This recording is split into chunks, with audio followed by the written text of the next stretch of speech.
আমি সুকৃতি রঞ্জন বিশ্বাস, এসআরবি মুক্তি ইউটিউবের পক্ষ থেকে এই যে বিহারে ভোটার তালিকা সংশোধন নিয়ে যে বিষয়টা শুরু হয়েছে, বিহারের বিষয় নিয়ে আমাদের বাংলার বহু মানুষের মধ্যেও একটা প্যানিক তৈরি হয়েছে যে তাহলে কি ভোটার তালিকা থেকে এবার নাম কাটা যাবে। এই ব্যাপারটা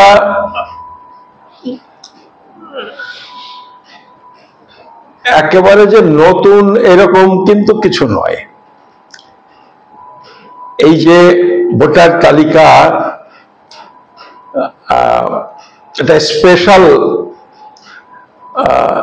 ড্রাইভ যদি বলেন, মানে পুঙ্খানুপুঙ্খভাবে বিচার বিশ্লেষণ করে ভোটার তালিকা প্রকাশ করা, এই যে উদ্যোগ, এই বিশেষ ব্যবস্থা যেটা, এই বিশেষ ব্যবস্থা নতুন নয়। এই যে বিহারে শুরু হলো, এর আগেও 13 বার এটা হয়েছে। 13 বার এইভাবে পুঙ্খানুপুঙ্খ হিসেব করে যাচাই বাছাই করে ভোটার তালিকা তৈরি হয়েছে। কিন্তু এটা একটা ঘটনা যে 2003, 2002 এই সময়ের পরে আর ভারতে এই নিবিড় যে পদ্ধতি, এই নিবিড় পদ্ধতি বা বিশেষ যে উদ্যোগ, এইটা নেওয়া হয়নি। তার আগে এগুলো হয়েছে। আর 2002-03 সালের আগের উদ্যোগ মানে আপনারা বুঝতে পারছেন, সেটা হচ্ছে কংগ্রেস আমলের উদ্যোগ। আইন কানুন আছে, সংবিধান আছে, ভোটার তালিকা নিয়ে এই বিশেষ ব্যবস্থা নিলে মানুষের সমস্যা হবে, মানুষ হয়রানি হবে, এইসব কাজে কংগ্রেস যায়নি। নোটিফিকেশন হয়েছে, উদ্যোগ হয়েছে, কাগজে কলমে হয়ে গেছে, কিন্তু সেভাবে এইটা যাচাই বাছাই তারা করেনি। এটা কংগ্রেস আমলে নাগরিকত্ব নিয়ে এটা কখনোই করতো না, এটা বিজেপির আমলে শুরু হয়েছে। এখন প্রশ্ন হলো যে এই বিষয়টা কি। দেখুন, বিষয়টা খুব সিম্পল, খুব সাধারণ বিষয়। আমরা বহুদিন থেকে বলেছি, আপনারা হয়তো কান দেননি, এই যে নাগরিক কারা, নাগরিক কারা নয়। আপনারা সাধারণ মানুষ কান দেননি, এটা সাধারণ মানুষের দোষ নয়, রাজনৈতিক নেতারাই আপনাদের বিভ্রান্ত করেছে। এখন ধরুন, একটা কথা যদি মমতা বন্দ্যোপাধ্যায় বলেন, মোদি বলেন, অমিত শাহ বলেন, আর আমি যদি বলি, তাহলে খুব স্বাভাবিকভাবে আপনাদের ওদের কথাটাই বিশ্বাসযোগ্য মনে হবে। তারা বড় বড় পদে আছে, অনেক বেশি জানেন, বুঝেন, ক্ষমতায় আছেন, এটা স্বাভাবিক, এটা মানুষের কোনো দোষ নেই। সেটা হলো ধরুন এই যে ভোটার তালিকা, আমাদের সাধারণ মানুষের মধ্যে একটা ধারণা আছে যে ভোটার তালিকায় নাম উঠেছে মানে আমি ভারতের নাগরিক। এইটাই একটা সাধারণ ধারণা চালু আছে। চালু তো এমনি হয়নি, এই চালু মমতা বন্দ্যোপাধ্যায় বলছেন ভোটার তালিকা আছে, আধার কার্ড আছে, রেশন কার্ড আছে, তা আবার নাগরিক নয় কেন?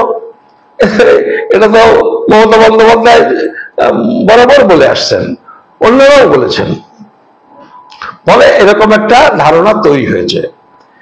কিন্তু আমরা প্রথম থেকে বলছি যে এইটা যদি মমতা বন্দ্যোপাধ্যায় যেটা বলছেন এটা যদি হয় তাহলে তো খুব ভালো হয়, তার থেকে ভালো আর কিছু হয় না। কিন্তু আমরা বলছি যে এইটা কিন্তু আমাদের দেশের সংবিধান এবং আইনে কিন্তু এটা নয়। ফলে কখনো সংবিধান এবং আইন যদি ঠিক ঠিক প্রয়োগ হয় তখন সমস্যা হবে। ফলে এই বিষয়টা সম্পর্কে সতর্ক হওয়া দরকার। এটা আমরা বহুদিন থেকে বলছি। বহুদিন মানে 21-22 বছর আমরা উদ্বাস্তু আন্দোলনের মধ্যে আছি। সেই 2003 সালে বিজেপি আইন করার পর থেকে আমরা তখন থেকে এটা বলছি। আমাদের কনস্টিটিউশন, আমাদের সংবিধান, তার 326 ধারা, এটা তো 1950 সালে গৃহীত হয়েছে।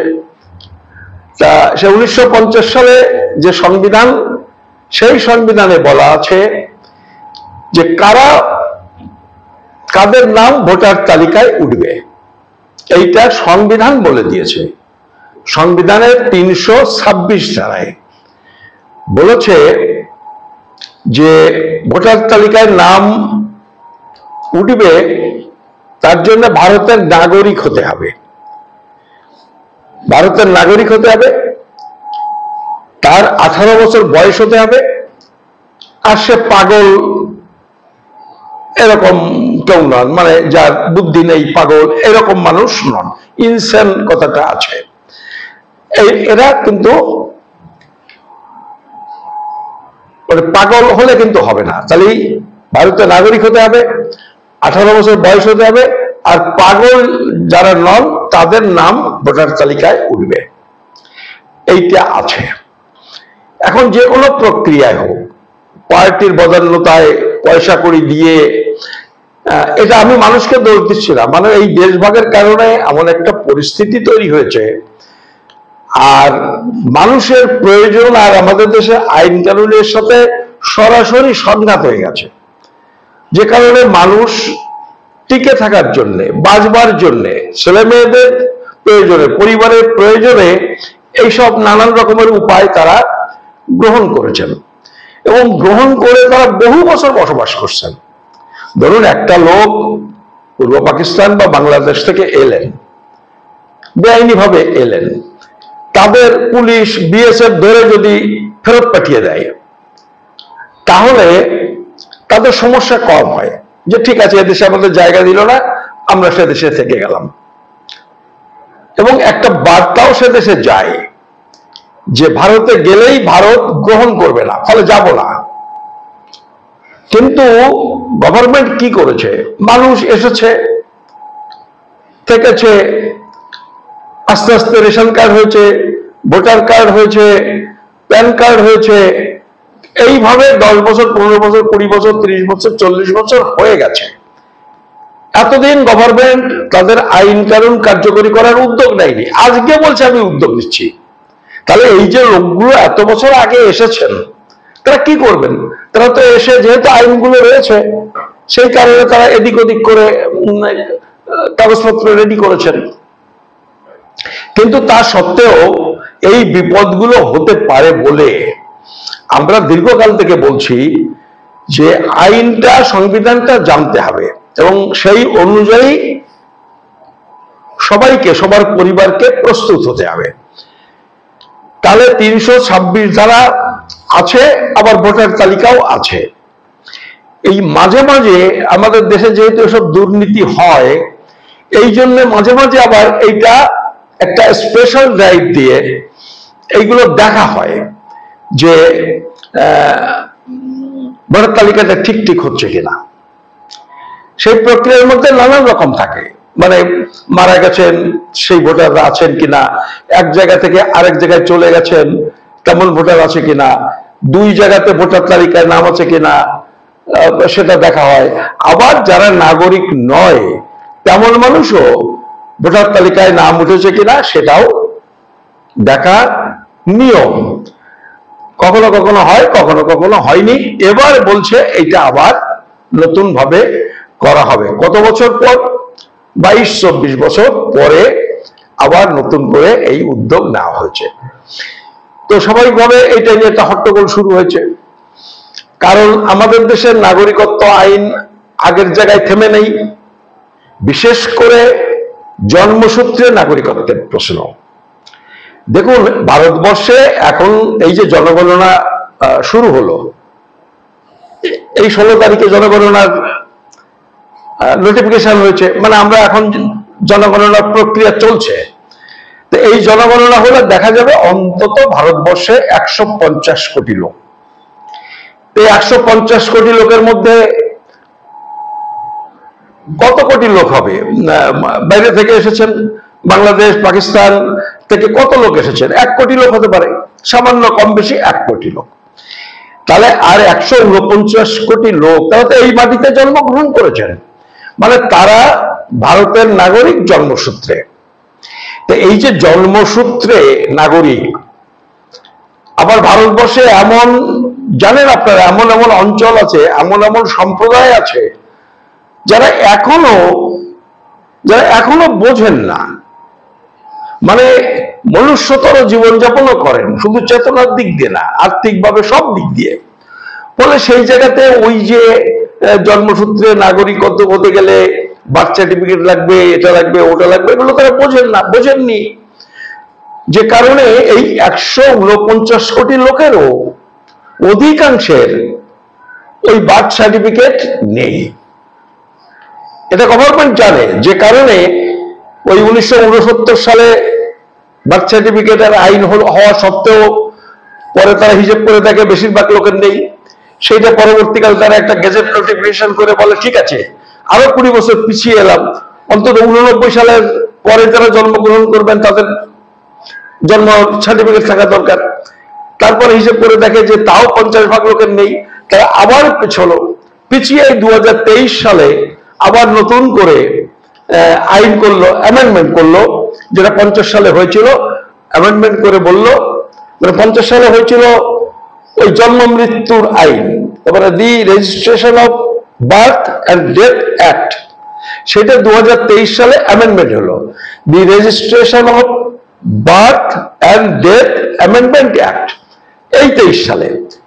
এই 23 সালে এটা করে বললো, কারণ গভর্নমেন্ট হিসেব করে দেখেছে যে যদি ওই জন্মের সার্টিফিকেট হলেই জন্মসূত্রে নাগরিক এই আইন যদি কার্যকরী হয়, তাহলে ওই ঠকবাজতে গা উজাড় হয়ে যাবে, মানে 150 কোটি লোকের 100 কোটি বেনাগরিক হয়ে যাবে। ফলে সেটা তো আর গভর্নমেন্ট করেনি, করতে পারে না, সম্ভব নয়।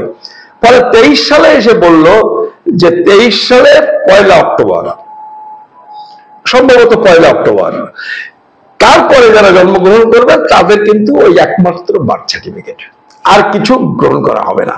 তাহলে এইভাবে ব্যাপারটা এসেছে।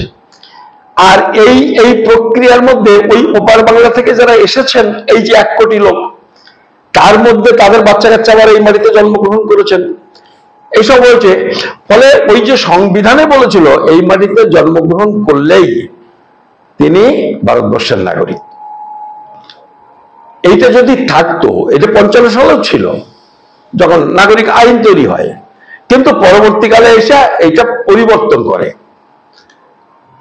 ওই যে যেটা এখন আপনারা জেনে গেছেন, আমরা বলছি 20 বছর ধরে, 1 জুলাই 1987, সেখান থেকে আবার 2004 সালের 3রা ডিসেম্বর, এর মধ্যে এক গ্রুপ, তারপরের এক গ্রুপ, এই যে সব হয়েছে। তো এখন এইটা হওয়ার জন্য জটিলতা হয়ে গেছে। জটিলতা শুধু যারা বাইরে থেকে এসেছে তাদের নাই, এখানকার মানুষরা তাদের ক্ষেত্রেও কঠিন হয়ে গেছে। তো ন্যাচারালি আজকে আসামে যখন এই ভোটার তালিকা করতে গিয়ে ওই নাগরিক হলেই ভোটার হওয়া যাবে 326 ধারা সংবিধানের, তাহলে এবার তারা বলছে যে ঠিক আছে, ভোটার লিস্টে নাম থাকবে, তার আগে তোমার নাগরিকত্বের পরিচয়পত্র দাও।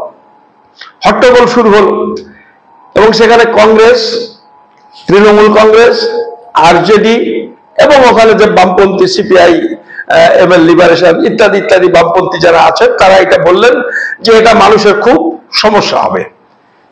বিজেপি মানে ইলেকশন কমিশন এটা করলে আসলে তো কলকাতিনার্সের পিছনে বিজেপি, তারা মানুষকে কিন্তু বললো দিতে হবে। যাক, এই বড় বড় পার্টিগুলো হস্তক্ষেপ করলো, আপত্তি করলো, যে কারণে কালকে আবার এটা পাল্টেছে।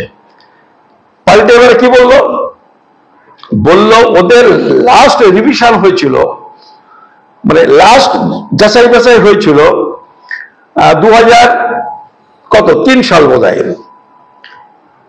2003 না 2 সাল, আমার ভুল হচ্ছে, বলছে ওই যে লাস্ট ভোটার তালিকা 2003 বা 2002 সালে হয়েছিল, ওই ভোটার তালিকায় যাদের নাম আছে তাদের আমরা কিছু বলবো না, তাদের আমরা ধরে নিচ্ছি। বলবো না মানে কি, এটা কিন্তু খেয়াল করবেন, এটা মানে হলো গভর্নমেন্ট স্বীকার করছে যে ওই লোকগুলো যাদের ভোটার তালিকায় নাম আছে তারা নাগরিক। এটা আইন না হলেও এটা এই পদক্ষেপে কিন্তু এটা নিশ্চিত, এবং এইটাই পরবর্তীকালে একটা বেজ হিসেবে ব্যবহার হবে। তাহলে 2002-03 সালের ভোটার তালিকায় যাদের নাম আছে তারাই হচ্ছে টোটাল যে ভোটার এখন বিহারে, তার 60%, 100 জনের মধ্যে 60 জন। বলছে তাদের কিছু লাগবে না, কোনো ডকুমেন্ট দিতে হবে না, তাদের বাড়িতে ওই যে ফর্মটা দিয়ে আসবে, তারা লিখে দেবে যে আমার 2003 সালে ভোটার তালিকায় নাম ছিল, হয়তো তাতে লিখতে হবে তার পার্ট নাম্বার এত, নম্বর এত। আর ওই 2002 বা 2003 এর যে ভোটার তালিকাটা সেটা নেটে দিয়ে দিয়েছে, ফলে প্রত্যেকে পেয়ে যাবেন, পেতে কোনো অসুবিধা নেই। যার বাড়ি টেলিফোন দেখতে পারেন না বা কম্পিউটার নেই, সেক্ষেত্রে ওই যে দোকানগুলো আছে গেলে দেখে নিতে পারবেন। তাহলে তাদের ঝামেলাটা মিটে গেল, তাদের আর কোনো কাগজপত্র সাবমিট করতে হবে না। কিন্তু 2003 পরে যারা, তাদের কিন্তু বিভিন্ন কাগজে লিখছে অপরিষ্কার, সেটা পরিষ্কার বুঝে নিন, তাদের কিন্তু কাগজপত্র লাগবে। তারা যে নাগরিক তার কাগজপত্র কিন্তু ভোটার তালিকায় নাম তুলতে গেলে তাদের লাগবে। আমি বিহারের কথা বলছি, ওই বিহারে যা হচ্ছে 2 মাস 3 মাস পরে পশ্চিমবঙ্গেও শুরু হবে, এটাতে কোনো সন্দেহ নেই। এইটা মমতা বন্দ্যোপাধ্যায় ঠিক কথা বলেছেন, আসলে টার্গেট হচ্ছে পশ্চিমবঙ্গ, এটাতে কোনো ভুল নেই। তো তাদের কিন্তু লাগবে, এইটা মাথায় রাখুন আপনারা যে আপনাদের লাগবে। কিন্তু এই আপনার লাগবে মানে 2002 এর ভোটার তালিকায় যাদের নেই তাদের লাগবে, কি লাগবে? এইবারে কিন্তু নাগরিকত্ব আইনের প্রশ্ন এসে যাচ্ছে। আপনাকে নাগরিক সেটা প্রমাণ করতে হবে। কি করে প্রমাণ করতে হবে? তখন নাগরিকত্ব আইনে যা আছে, 87 সালের আগে হলে মা বাবার ডকুমেন্ট লাগতো, আর 87 সালের 1 জুলাই পরে হলে মা বাবারটা, ভুল বললাম, 87 সালের 1 জুলাইয়ের আগে হলে মা বাবারটা লাগতো না, কিন্তু 87 সালের 1 জুলাই পরে হলে 2003 পর্যন্ত 4 পর্যন্ত যারা জন্মেছেন তাদের মা বাবার একজন লাগতো। এটা তো আইন। এই ক্ষেত্রে বলছে 2002 বা 3 এর আগে যারা, তাদের তো কিছু লাগলো না, শুধু ভোটার তালিকায় নাম থাকলে হয়ে গেল। কিন্তু তার পরের যারা, তাদের মা বাবার কাগজটা যেহেতু 87 সালের পরে যাদের জন্ম, তাদের কথা বলছি, ভোটার তালিকায় নাম নেই, 2003 সালের ভোটার তালিকায় নাম নেই, কিন্তু জন্ম 87 সালের পরে, তার ডকুমেন্ট লাগবে। তো তার নিজের ডকুমেন্টের সাথে মা বাবারটা লাগতো, এই মা বাবারটা আর লাগবে না। মা বাবারটা কেন লাগবে না? মা বাবারটা ওই ভোটার তালিকায় নাম আছে, ওই নম্বরটা দিয়ে দিলে হবে। বুঝতে পারছেন? মা বাবার নাগরিকত্বের প্রমাণ লাগতো, কিন্তু যেহেতু 2003 সালে ভোটার তালিকায় নাম আছে বলে তাকে নাগরিক ধরে নিল, সেই জন্য 87 সালের পরের জন্ম যারা, তাদের এই যে নতুন করে নাম তুলতে গেলে তার মা বাবার যে নাম 27 সালের মা বাবার নাম 2002-03 সালের ভোটার তালিকায় আছে, সেই নাম্বারটা উল্লেখ করে দিলে হয়ে যাবে, বা তার একটা কপি ওই ভোটার তালিকার 2002 সালের ভোটার তালিকার একটা কপি জুড়ে দিলে হয়ে যাবে। তাহলে কি সুবিধা হলো?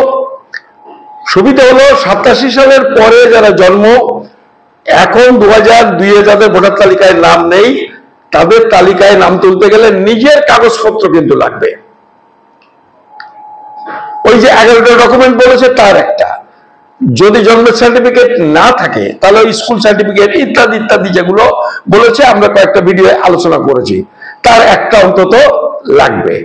আর সেই সাথে মা বাবার 2003 সালের যে ভোটার তালিকায় নাম আছে ওই তালিকার একটা জেরক্স কপি জুড়ে দিলে হয়ে যাবে। আর 2004 পরে যারা জন্মগ্রহণ করেছেন ওই 3রা ডিসেম্বর থেকে, তাদের নিজেরটা লাগবে, তার সাথে মা এবং বাবা তাহলে দুজনেরই নাগরিকত্বের প্রমাণপত্র লাগবে।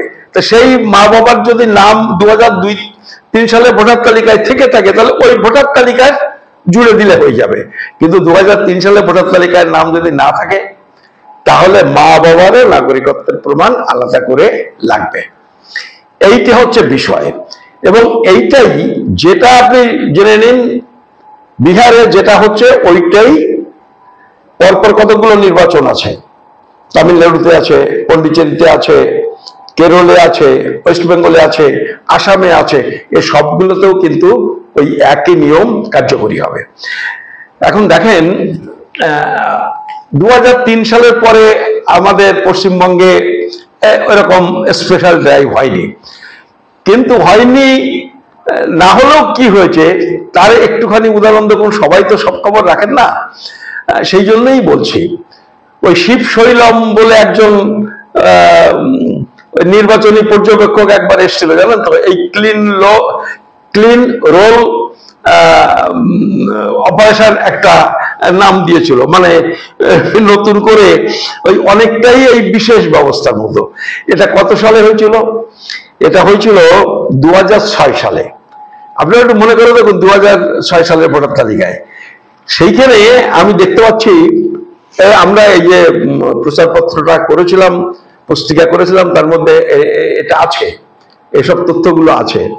এটা 23/2/2006, 2006 সালের 23শে ফেব্রুয়ারি আনন্দবাজার লিখেছে যে 2006 সালে ওই ক্লিন রোল, মানে এই যে নির্বাচনী তালিকা তৈরি করার সময় পশ্চিমবঙ্গে বাদ গিয়েছিল মোট, মানে তার মধ্যে ওই বিদেশি বলে বেশিটা, কিছু অন্যান্য যেগুলো বললাম মরে গেছে ইত্যাদি ইত্যাদি, ট্রান্সফার হয়ে গেছে।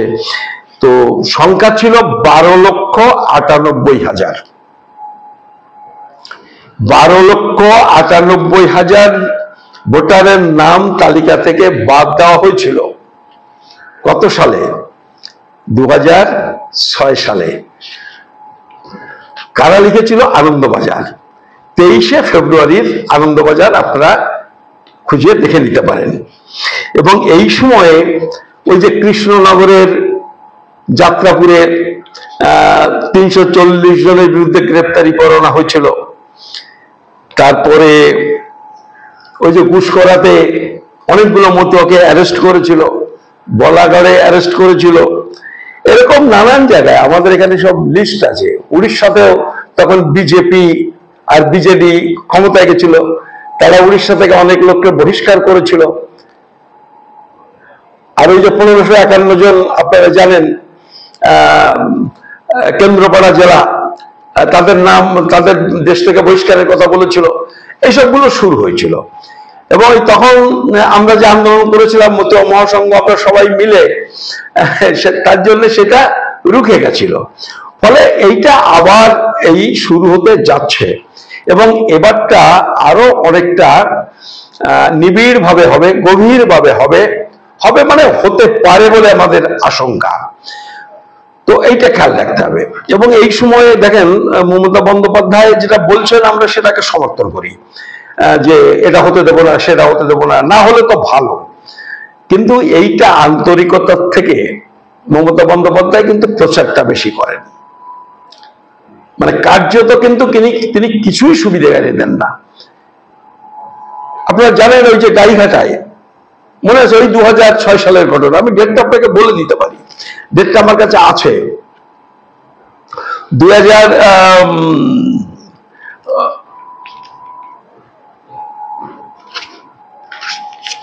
গাইঘাটায় অনেকগুলো নাম ছিল, উনি বললেন বাংলাদেশিদের নাম রয়েছে। আপনাদের খেয়াল আছে?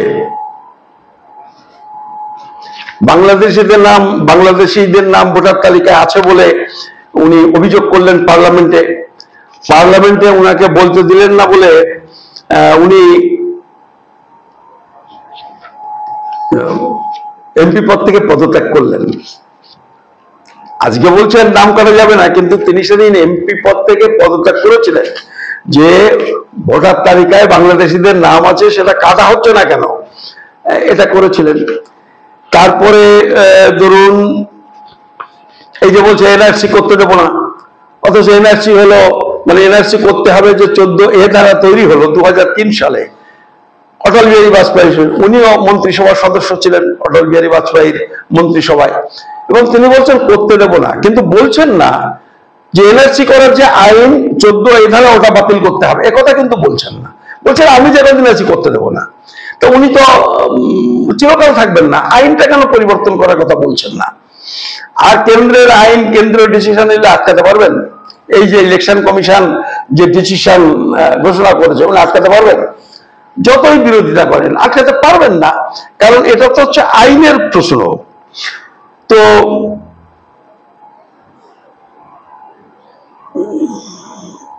ওই যে ইস্তফা দেন যেটা বলেছিলাম সেটা দিয়েছিলেন উনি 4 আগস্ট 2005 তারিখে, 2005 সালের 4 আগস্ট উনি বাংলাদেশিদের নাম ভোটার তালিকা উঠেছে কার্ড কেটে বাদ দিতে হবে এই বলে পদত্যাগ করেছিলেন। এটা কাগজে বেরিয়েছিল আনন্দবাজারের 17 ফেব্রুয়ারি এটা বেরিয়েছিল। ফলে এইসব হচ্ছে। ফলে আমি আপনাদের বলছি যে একটা এই যে প্রক্রিয়া তার মধ্যে কিন্তু এইটুকু সুবিধে থাকছে যে 2002-03 সালের আগে যাদের ভোটার তালিকায় নাম আছে সেই সমস্ত লোকজনের কিন্তু আর ওই কাগজপত্র জোগাড় করার বোধহয় প্রয়োজন হবে না, এটা আমার মনে হচ্ছে। আর পরে যারা আছেন তাদেরও মা বাবারটা ওই শুধু ওইটাতে হয়ে যাবে, মা বাবার অন্যান্য কাগজ নেই বলে অসুবিধায় পড়ে যাবে এরকম না, কিছু মানুষের এইটাতে সুবিধে আলটিমেটলি হয়তো হয়ে যাবে। কিন্তু এই প্রক্রিয়াতে একটা বড় অংশের মানুষ কিন্তু পশ্চিমবঙ্গে ভোটার তালিকা থেকে নাম কাটা যেতে পারে। এটা তো একটা আছে। আর একটা আছে 2014 সালের পরে যারা জন্মগ্রহণ করেছেন তারা তো এখনো ভারতবর্ষে অনুপ্রবেশকারী, এই কথাটা কেউ বলছেন না জোরে সোরে।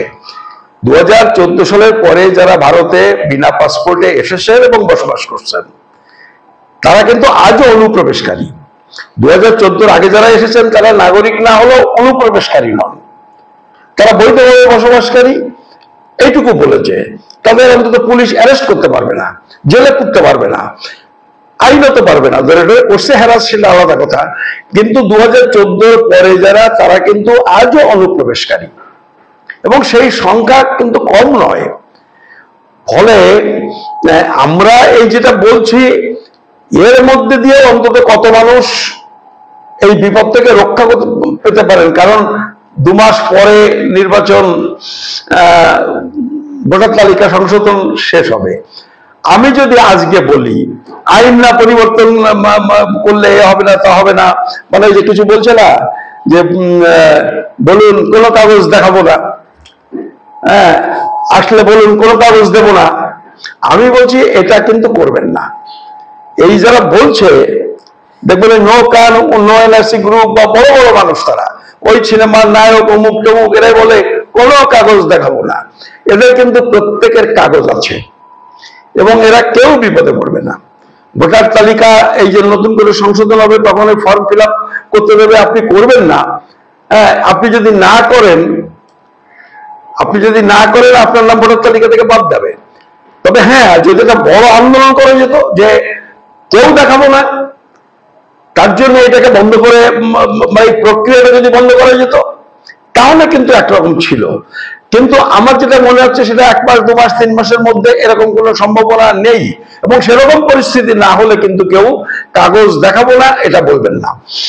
কিন্তু আমি এই যে কথাগুলো বলছি এর মানে কি এই যে এইটুকু করে যত মানুষ বেঁচে যায় বেঁচে যাক, এটা কি সমস্যার সমাধান? না। যত মানুষ পারেন করে নিলেন ঠিক আছে, করতে গেলে কি করতে হবে সেটা আমরা আপনাদের খানিকটা বলে দিচ্ছি, আপনারা সেই পথে চলুন। কিন্তু আলটিমেটলি আমরা বলছি যে একটা বড় আন্দোলন ছাড়া, এই আইন পরিবর্তন করা ছাড়া, মানে আমরা যে দাবি করেছি যারা এসে বসবাস করছেন স্থায়ীভাবে করছেন, তুমি 10 বছর 20 বছর আগে এসেছে তুমি তাও নি থাকতে যখন দিয়েছ 20 বছর বসবাস করেছে, 15 বছর বসবাস করেছে, তারও বেশি বসবাস করেছে, আজকে বলছো যে তুমি ভারতবর্ষে অনুপ্রবেশকারী, এইটা করা যাবে না। ফলে আইনটা হতে হবে যে ভারতবর্ষের যারাই স্থায়ীভাবে বসবাস করে তাদের ভারতের নাগরিক হিসেবে ঘোষণা করো। আবার এইখানে আমার বাংলাদেশ থেকে আসা এক গ্রুপ আছে, 2 বছর 5 বছর 10 বছর আছে, তাদের মানসিকতা বলে এরকম, আমার না হয় না হোক, মিয়াদের যেন না হোক। আরে মুসলমানদের কি হবে? মুসলমানদের তারা কি বাইরে থেকে কয়জন এসেছে? আর যারা 2-4 জন এসছে দেখেছেন, যেই তারা খাচ্ছে, যেই কড়াকড়ি হচ্ছে, তারা ওই আত্মসমর্পণ করছে। লকডাউনে দেখেছি 25 জন গিয়ে বলছে আমরা বাংলাদেশের নাগরিক, এবং তারা পালিয়ে যাওয়ার চেষ্টা করছে, মানে নিজের দেশে ফিরে যাওয়ার চেষ্টা করছে, তাদের আবার ধরে আটক করছে। যারা মুসলমান 2-4 জন গরিব মানুষ কাজের জন্য আসেন, এখানে কড়াকড়ি হলে তারা আবার দেশে ফিরে যান, তারা এই দেশের নাগরিকত্ব চান না। কিন্তু আমাদের হিন্দুদের মধ্যে এক শ্রেণীর এক অংশ মনে করছেন আমার নাই না হোক, মুসলমানের জন্য মানে যেন কিছু না হয়। মানে এই যে মানসিকতা, এই সমস্ত বাদ দিন। এই যখনই আমরা বলছি যে যারাই ভারতে স্থায়ীভাবে বসবাস করে তাদের নাগরিক ঘোষণা করো, এই কথা বলতে গেলে ওরা বলে 2-4 মুসলমানের মধ্যে যদি পেয়ে যায়, এই নেতাদের দুশ্চিন্তা। ফলে এইসব মানসিকতা ত্যাগ করতে হবে। এত বড় দেশ, এর মধ্যে এরকম 2-4 জন এদিক ওদিক এটা হবেই। কিন্তু এইটা হলে এই 150 কোটি লোকের 2-4 হাজার লোক বাদ দিয়ে সব মানুষের একটা স্থায়ী সমাধান হয়। এবং এইটা যারা করতে চান, এই আন্দোলন যারা করতে চান, যারা বিভ্রান্ত করতে চান না, শুধু মুখের কথা বলেন না, মানে যারা বড় বড় কথা আজকে বলছেন তারা কিচ্ছু কোনোদিন করেননি। আপনি 2003 সাল থেকে নাগরিকত্ব আন্দোলনের ইতিহাসটা জানুন। একটা বিজেপির প্ররোচনায় আমাদের আন্দোলনটা ভাঙার চেষ্টা করেছে, তারা 2-4টা প্রোগ্রাম করেছে, সেটা আমাদের আন্দোলনটাকে ভাঙার জন্য, আমাদের দুর্বল করবার জন্য। না হলে ওই আমরা কয়েকজন তারা আলাদা করে যখন করছি, মানে মতি মহাসংঘ যখন রাজি হচ্ছে না, তখন আমরা জয়েন্ট অ্যাকশন কমিটি হয়ে দিল্লিতে বিভিন্ন জায়গাতে আন্দোলন করছি, জেল ভরো আন্দোলন করছি। আর আমরা যখন বলে মতিবাদে রাজি করতে হবে, সেটাও আমরা থেকে মতিবাদের সামনে থেকে আমরা আন্দোলনটা করেছি। ফলে আমরা এখন বলছি যে বিপদ খুব, মতি মহাসংঘ বিজেপি অংশ করবে না। যদি তৃণমূলের অংশ, মানে তাদের দিক দিয়ে মমতা ব্যানার্জি খুব শক্ত বাধা তৈরি করবে তা নয়। ফলে মমতা ঠাকুর এবং অন্যান্য মতুয়ারা যারা আছেন, এবং আমরা যে আন্দোলনটা এতদিন করেছি, এমনকি নৌকা নৌলাসী যারা করেছেন, তারাও যদি মনে করেন যে না, এই আন্দোলনটা এইভাবে করা দরকার, তাহলে আসুন সবাই মিলে একটা শক্তিশালী ঐক্যবদ্ধ আন্দোলন শুরু করি। তা না হলে কিন্তু এই মানুষগুলোর যে দুর্দশা, এটা চলতেই থাকবে, এই মানুষগুলোর হয়রানি চলতেই থাকবে। আজকের এই ভিডিওতে এই কথাগুলো বলবার জন্য আমি আপনাদের সামনে এসেছিলাম। আপনাদের সবাইকে নমস্কার, ধন্যবাদ।